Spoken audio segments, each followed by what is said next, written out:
Hello, everybody. Welcome to another video of Reinaldo chess lesson. For today, we are going to cover the World Cup.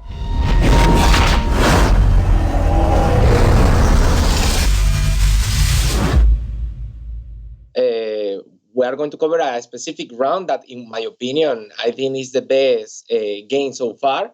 Remember that up to now, we have only 3 rounds, and each round is composed by 2 games. The format of this tournament is the best of 2 games. So in the round number 3, we have the Russian Grandmaster Daniil Dubov with a rating of 27-14, facing another strong Russian Grandmaster, Vladimir Malakhov, another Russian player with 26-66.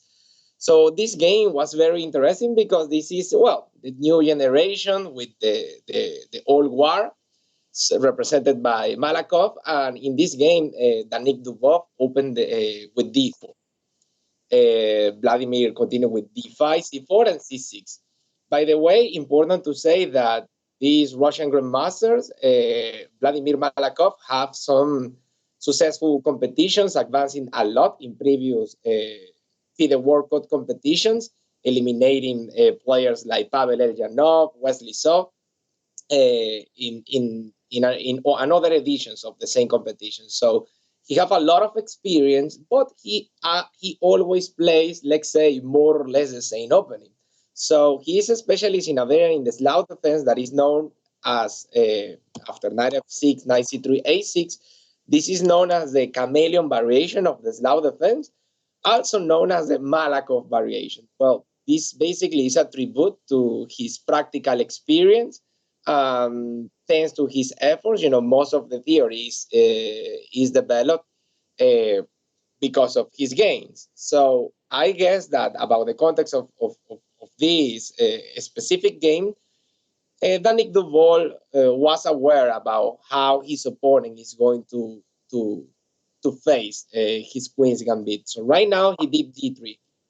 So he used this specific order of move, and now with g3 he's using a Catalan formation. Really, we can say that this is a Catalan opening. If you look at the database, you will see that, okay, it still says that it's Slav defense, chameleon variation, but really why is using now a Catalan setup, what is quite, I would say, uncommon at this specific moment.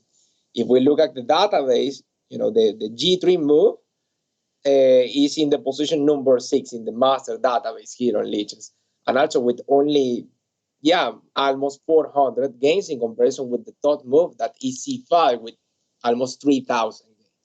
So with g3, Dubov used the Catalan formation, and I am very sure that his preparation was very deep, as we are going to notice during the explanation of the game. So black capture, well, Black is in favorable conditions to support the pawn with b5 because of the structure. A6 helps b5 to be stable. So bishop g2. And now here g6. Probably b5 will be a little bit more consistent. But for example, in case of b5, white now can strike in the center with b3. This is a positional pawn sacrifice because after the capture and the recapture, the A file and the C file will be semi-open files for white, and a queen on C2 with the rook and the bishop in the big diagonal. The pressure can be very difficult to hold for black. So black did G6 without expand the queen side yet. Really don't make sense because this pawn on C4 is not under pressure yet. So short castle, okay, bishop G7, and now E4. Okay, one of the ideas of the pawn sacrifice here is that deflecting the central pawn, now this square is available to win space, and also hoping to dislodge the knight that it was developed now without central control. So let me keep the database open. So far, we have only 2 games, okay, as background on the database. So short castle, okay, queen e2, attacking the pawn on c4, and finally, as the pawn is under attack, black push the pawn, defending. So here is more about space and central control for white and the extra pawn for black. Also, white have a easier development, let's say. Here, we are going to see a quite committal move by Dubov. Typically, in those structures, the idea is based in e5, remove the main defender, and without the main defender, white can try to think in some possible kingside attacks, move transferring the pieces to that sector of the board. Probably another way to try the same, maybe without castle before. Okay, but here we are here. Okay, Dubov did a. The idea of the move is basically white is inviting black to provoke some of an expansion on the queen side with d4. Here, the alternative would be bishop b7, but after bishop b7, white can play with e5, and after the trades, b5 maybe weak, for example. This. Well, here, the engine recommends e6, that it is a similar move in comparison with what Dubov did in the game. We are going to see that. The idea of the pawn advance is prevent that black consolidate the center, pushing the pawn. But let's go back to the game, because this doesn't happen. In the moment when Dubov play a4, that according to the computer is a dubious move, Malakhov pushed the pawn, challenging the knight. Now knight d1, and a5, preparing bishop a6. So we are going to see the idea: rook e1, bishop a6, e5, harassing the knight. The knight gets the d5 square, and here e6. The idea of the move, okay, first of all, enable the e5 square for the knight to try to take the outposts there and open the diagonal for the bishop, and prevent e6 from black. We may say that, okay, pushing the pawn, this bishop now have a clear target, but at the moment the pawn is well defended. Also, a move like f6 to try to control the knight is possible, but it will be blocking the bishop and also don't look too natural. In the game, Malakhov pushed the pawn to f5, and now Dubov took the output. Well, I am very sure that most of those ideas, okay, according to the commentators, the official commentators in the Chess24 website, that they are the French grandmaster Laurent Fressinet and also Loic van Belit from Netherlands. They were saying that Dubov play all the time this plan against those kind of structures. But I really believe that for this specific game, he come with a very clear preparation, because he knew very well what his opponent is going to do, the Malakhov variation of the Slav defense. So rook f6, attacking the pawn that is overexpanded, knight f7, taking the outputs, and queen c8. Black increased the pressure on the pawn, and now it looks like the pawn is doomed. White cannot do anything to protect the pawn. And when we used to be in those kind of situations, the best thing to do is look for counter. And that is exactly what Daniil did here. Knight e3, increasing the pressure on d5. So black accept the challenge, taking the pawn, and now knight g5. So the knight is attacking the rook, and here Malakhov decides to do a exchange sacrifice, relying in the fact that he have some pounds at the moment as a compensation, specifically 2 extra pounds. Here, oh, not the, sorry, the exchange sacrifice is the top engine suggestion right now, but Malakhov did that one move later. So he did c3, attacking the queen, the intermediate move. Now queen c2, and here we go with the exchange sacrifice. So, for example, another sample variant, it could be that can be quite natural, like rook d6, to try to don't sacrifice material, but after pawn takes bishop a3, white have a fantastic coordination of the pieces. The other alternative would be here the capture with the knight. But now after queen b3 check, the pieces coordinate here on this intersection point on e6 and f7, and the situation can be very difficult to handle for black.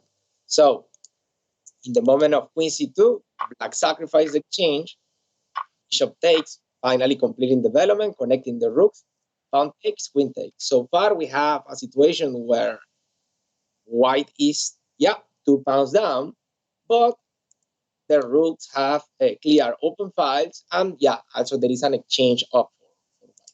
So 97, rook ac1. White is playing with all the pieces. Actually, the evaluation of this position is +2. The compensation that black have is 2 pawns, but you can notice that these 2 pawns are backward pawns because they are fixed by the pawn on d4 that is controlling the knight on d7, the bishop in the big diagonal, and also keeping these 2 pawns as a backward pawn. Really, this pawn at the moment is doing a fantastic job. So knight 7 b6, connecting knights. Okay, now queen b3. This is a positional pattern, and also pinning the knight on d5, being ready to create intersection points on e6 and f7. Bishop b7, reinforcing c6, and now bishop f4. So the bishop comes here to make room for the rook, put some pressure along the e5. Bishop f6 to protect the pawn, because the pawn was hanging. Black cannot recapture here in case of a capture because of the beam. So bishop f6 to protect e7, and now knight e6. So here, yeah, about this move, well, the knight here can be transferred, taking the outposts and chasing the bishop, but really the idea of Dubov, it was create checkmate net around the black king. So king to the corner, bishop a6. So now, with the pawn on a7 and the control of the g7 square, basically any in the long term, any major pieces getting the background, it will be a background. Okay, so queen g8. Black is just doing kind of waiting move. So now Dubov push h4, that this is a typical move when the knight is not defending the kingside castle. Here there is a lot of ideas with the move.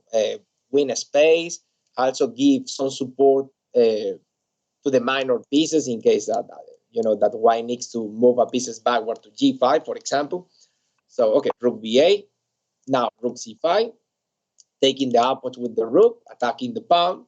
Black come back to protect the pawn, and here knight g5. The idea of knight g5 is just open the file again for the rook, and also kind of waiting move as well. Rook a7 to see what will be the intentions of black. Now rook c2, okay, preparing double rooks along the e file, queen e8, and here he did rook e6. For example, in case of rook c e2, that it looks like the natural continuation, black can come with the bishop here to cover the invasion square on e6. So he did this move in order to put some pressure on c6 and later bring the rook to prevent bishop c8 covering the e6 square. So now, well, at the moment, the evaluation is +2, but black is completely paralyzed. So black just lose his patience here and taking the pawn on d4, that it was a pawn hanging, okay? But, well, with the capture of the pawn makes perfect sense. First of all, because it's hanging, and also now without the pawn on d4, black can try to push probably the c5 pawn at some moment. So white push the pawn to h5, adding new pressure here on g6. And here there is a natural move for black, that it was bishop f6. This move is a blunder according to the computer, but when you look at this position, the bishop on d4 is hanging. And also bishop f6 is a kind of interference, blocking the 6 rank to prevent that the rook coordinate with the pawn on g6. Really, it's a very logical move. The computer says it's a blunder, but actually it's the second engine suggestion at the moment. Other possibilities here, I think that I was suggesting c5 as an alternative, but I guess that the trouble is that white can take the knight, and after the recapture, this diagonal will be open and the knight can coordinate. For example, c5. Okay, I'm going to follow the engine. Rook takes b6, knight takes b6, and indeed knight f7 check, and that don't looks good for white. Well, probably white is winning for black. Sorry, white is winning the queen after king g8, knight d6 check with the discovery regatta, I guess. Yeah, knight d6 check. I guess that in case of c4, let me keep playing here. c4, rook takes c4. Yep, opening the diagonal again. Okay, nice tactical ideas here. But well, Malakhov did this backward move, bishop f6. Finally, Dubov complete his plan, creating double rooks along the e file. Bishop takes. Well, about this capture, normally trade a bishop for a knight is not a good deal especially in this situation because the center is completely open, but the pressure is too much. And normally, trade in some pieces, we can reduce the possibilities for the opponent to coordinate the attack. So, okay, he trade. Now, well, intermediate move. Bishop takes on g5 is the main continuation, but he takes this check. Black block taking the output. Finally, white recapture the bishop. Is winning the pawn on e7. So knight takes, hitting the queen a1, removing the target, and king g8 to be out of the.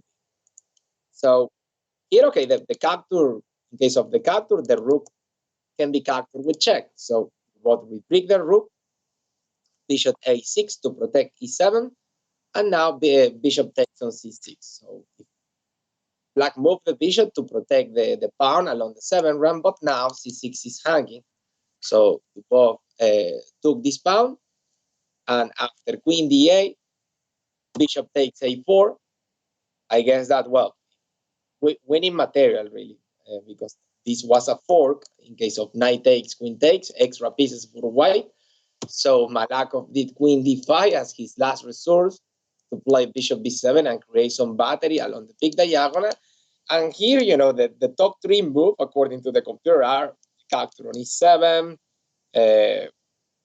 for example, the capture on e7. But, well, we are going to see the human thinking. So as black is hoping to play bishop b7 and create the battery, Dubov just did bishop c6. Sending the message, okay, no blunders at this moment without allowing the battery and preventing any kind of crazy counterplay there. So now the advantage is +8. White have, let's see, a complete extra rook of advantage, and yeah, attacking basically with all the pieces. So in this moment, Malakhov decided that it wasn't enough. So in my opinion, well, this was so far the best game of the World Cup. It happened in the first day of the round number 3, as I told you, and well, also the extremely high level of this game. I think that it's mostly based in the fact that Dubov knew very well, you know, what his opponent is going to play, and his preparation was just fantastic, and he could develop all the ideas. Basically, he was playing like a computer. So a fantastic preparation by the young Russian grandmaster. So, well, guys, I hope you enjoy the analysis of the game. I'm going to try to keep following the results and the most important games of the World Cup. Let me know if you are interested in a specific game I would like to cover in the channel. So thank you very much for watching. Don't forget, if you like the content, share and subscribe, and see you soon in a new video. Bye.